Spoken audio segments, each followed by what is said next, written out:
Hello friends, स्वागत है मेरे चैनल एमसीक्यू स्टडी आईक्यू पे। देखो, आज के वीडियो में हम लोग करने वाले हैं क्लास 12 हिंदी का जो आपका पद भाग है, पद खंड है, उसका 3 चैप्टर का प्रीवियस ईयर क्वेश्चन। बच्चों, जितना कहानी वाले चैप्टर था टोटल करवा चुके हैं उसका।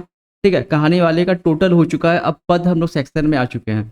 तो पद का पहला आपका कड़बक है, दूसरा दूसरा है पद सूरदास वाला, और फिर तीसरा चैप्टर है पद तुलसीदास वाला। तो ये तीनों का जो प्रीवियस ईयर क्वेश्चन है वो सारा आज हम लोग देखने वाले हैं। जो बच्चे 2025 या 2026 में जो बच्चे एग्जाम देंगे, ये वाला वीडियो काफ़ी ज़्यादा इंपॉर्टेंट होने वाला है। टोटल नए क्वेश्चंस मैंने बच्चों आप लोग के लिए करवाया है यहाँ पर। ठीक है, देखो फर्स्ट क्वेश्चन कर रहे हैं आज का। फर्स्ट क्वेश्चन क्या है? जायसी किस भाषा के कवि थे? तो ये पहला कडबक है। ठीक है, कडबक है,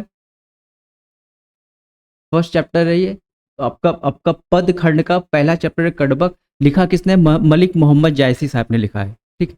और ये 2024 का ये क्वेश्चन बच्चों पूछा हुआ है। तो जायसी किस भाषा के कवि थे? तो इंपॉर्टेंट क्वेश्चन है, याद रखना है, अवधी भाषा के थे। किस भाषा के थे? अवधी भाषा के थे। ऑप्शन नंबर बी हो जाएगा यहाँ पे राइट आंसर।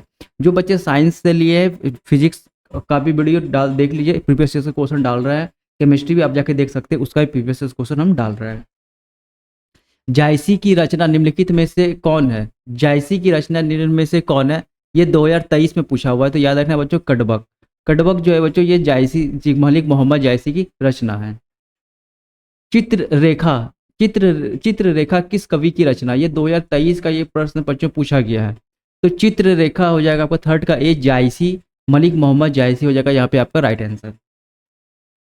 जायसी किस शाखा के कवि थे? तो ये प्रेम मार्गी थे। ठीक है, जायसी किस शाखा के कवि थे? तो प्रेम मार्गी के थे ये। 2014 में बच्चों ये क्वेश्चन पूछा गया है। इनमें से प्रेम की पीर कवि है। देखो याद रखना बच्चों, 50 मार्क्स का ऑब्जेक्टिव पूछा जाता है, 100 मार्क्स का ऑब्जेक्टिव पूछा जाता है, 50 मार्क्स का आपको सॉल्व करना सबको पता ही होगा। ठीक है, इस 50 मार्क्स में आपको मान के चलो 40 मार्क्स का आपको जो किताब वाला है, जैसे पद व कहानी से रहेगा, और 60 मार्क्स आपको रहेगा व्याकरण से। तो व्याकरण वाला भी वीडियो हम डालेंगे। अब तो ये खत्म होने का व्याकरण डालेंगे, लेकिन आपको दोनों को इक्वल वेटेज देना है, व्याकरण और आपका कहानी का, जिसका 100 मार्क्स का हिंदी है। ठीक है, अब देखो बात करते हैं क्वेश्चन नंबर 5 का। इनमें से प्रेम की पीर के कवि हैं। 2018 और 2022 में ये क्वेश्चन पूछा गया है। तो प्रेम की पीर के कवि कौन है बच्चों? मलिक मोहम्मद जायसी। ऑप्शन नंबर ए हो जाएगा यहाँ पर राइट आंसर। कडबक किसकी रचना है? 2019 का क्वेश्चन है, इंपॉर्टेंट क्वेश्चन रहेगा ये। कडबक जो है वो मलिक मोहम्मद जायसी की रचना है। तो देखो यहाँ तक का आपका हो गया कडबक का चैप्टर नंबर फर्स्ट का। अब चैप्टर नंबर सेकंड जो है पद सूरदास वाला। ये दो पद है, एक है आपका सूरदास का पद और एक है आपका तुलसीदास का पद। तो ये सूरदास का पद है, सूरदास वाला पद है ये। ठीक है, ये 2024 का क्वेश्चन है। निम्नलिखित में से कौन कवि सगुन भक्ति धारा के हैं? सगुन और निर्गुण दो भक्ति धारा के कवि थे उस समय। तो सगुन के जो बच्चों थे वो थे यहाँ पे हमारे सूरदास। ठीक है, सूरदास भगवान कृष्ण के भक्त थे बहुत बड़े। तो और ये जो बच्चे हैं, ये जो है आपके सगुन, यानी कृष्ण भगवान का रूप अवतार का ये पूजा करते थे। बाद बाकी कबीरदास ये सब जो थे, ये सब निर्गुण के भक्ति थे। कबीरदास भगवान राम का भक्ति थे। कैसे राम के? तो निर्गुण राम के। ओके, तो याद रखना ऑप्शन नंबर यहाँ पे क्या हो जाएगा? सी, सूरदास हो जाएगा राइट आंसर। जागिए ब्रजराज कुमार कमल कुसुम फूले, पंक्ति किस शीर्षक कविता से? ये 2023 में ये क्वेश्चन पूछा गया है। देखो यहाँ पे दो ऑप्शन दिया हुआ है ना, सूरदास का पद या तुलसीदास का पद।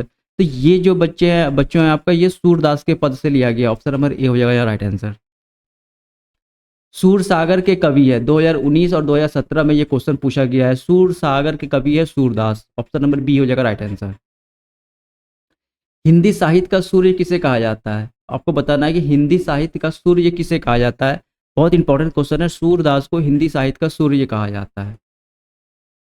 सूरदास किस भाषा के कवि थे? सूरदास बच्चों बताना है किस भाषा के कवि थे। तो ऑप्शन नंबर ए हो जाएगा यहाँ पर राइट आंसर, ब्रज भाषा के कवि थे। देखो यहां तक हमारा था पद पद सूरदास का, सूरदास। ठीक है, ये आपका पद सूरदास का 5 क्वेश्चन था। 5 क्वेश्चन प्रीवियस से कंप्लीट हो चुका है। अब हम लोग कर रहे हैं पद तुलसीदास का। अब यहां से क्या स्टार्ट हो गया बच्चों? पद तुलसीदास।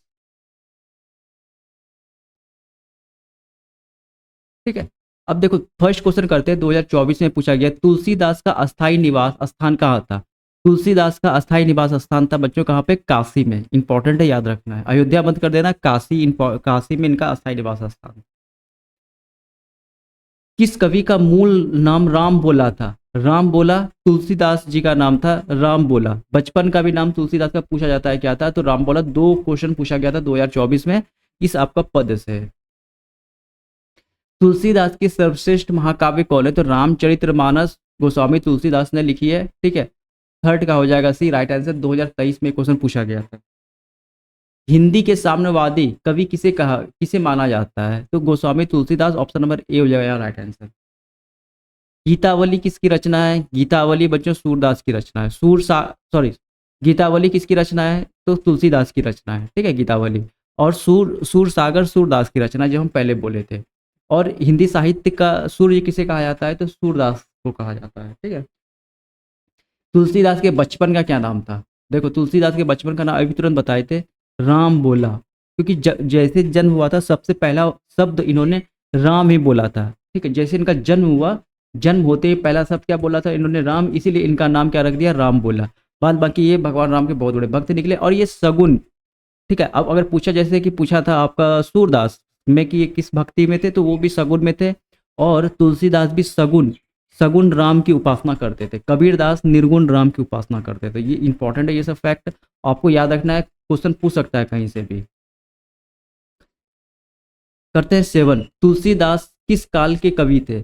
ये BSAB 2019 का ये क्वेश्चन है। तो तुलसीदास बच्चों भक्ति काल के कवि थे, ऑप्शन नंबर ए हो जाएगा राइट आंसर। तुलसीदास के दीक्षा गुरु कौन थे, तुलसीदास के दीक्षा गुरु थे बच्चों नरहरि दास, ऑप्शन नंबर बी हो जाएगा राइट आंसर यहाँ पे। बरवय रामायण किसकी रचना है, तो तुलसीदास की रचना है, ऑप्शन नंबर डी हो जाएगा राइट आंसर। ये 2021 में ये प्रश्न आपसे पूछा गया था। तुलसीदास की पत्नी का क्या नाम था, ये इंपॉर्टेंट क्वेश्चन है। तुलसीदास की पत्नी का क्या नाम था, ये बहुत VVI को ला लेना, ये सब इंपॉर्टेंट क्वेश्चन याद रखना है। तो रत्नावली तुलसीदास की पत्नी का नाम था।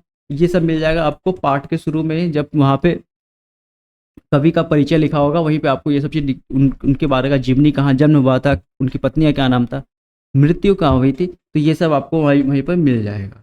ठीक है, अब ये आपका टोटल क्वेश्चन हो गया पद तुलसीदास का। दो पद है, एक तुलसीदास का पद है और एक आपका सूरदास का पद है। तो तुलसीदास का भी पद खत्म हो गया। ये इतना बच्चों आपका प्रीवियस ईयर था। अब जब एग्जाम आएगा तो मास्टर वीडियो जो बनाएंगे 500 क्वेश्चंस का, तो उसमें इंपॉर्टेंट क्वेश्चंस, प्रीवियस क्वेश्चंस सब मिला के डालेंगे। लेकिन आपको पहले प्रीवियस क्वेश्चंस को अच्छे से याद करना है, प्रीवियस क्वेश्चन देखना है कि क्या क्या पूछा हुआ है। इसी के बेसिस पे आपको एग्जाम में क्वेश्चन पूछेगा, चाहे आप 2025 में एग्जाम दोगे, चाहे 2026 में एग्जाम दोगे। तो दोनों ईयर वालों के लिए ये एक इक्वली बहुत इंपॉर्टेंट ये आपका वीडियो था। ठीक है, तो मिलेंगे अगले वीडियो में। चैनल पे जो नए, चैनल को जरूर सब्सक्राइब करिए, वीडियो को शेयर करिए। ठीक है, ऑल द बेस्ट।